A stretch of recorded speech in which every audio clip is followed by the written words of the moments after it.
இவருக்கு முன் எல்லா நாமத்திலும் மேலானவர்.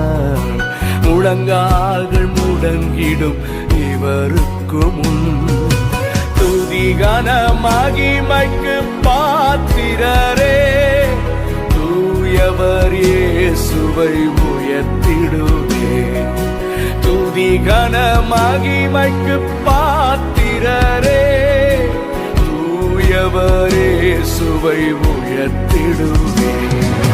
சேனைகளின் கர்த்தர் பரிசுத்தர், சேனைகளின் கர்த்தர்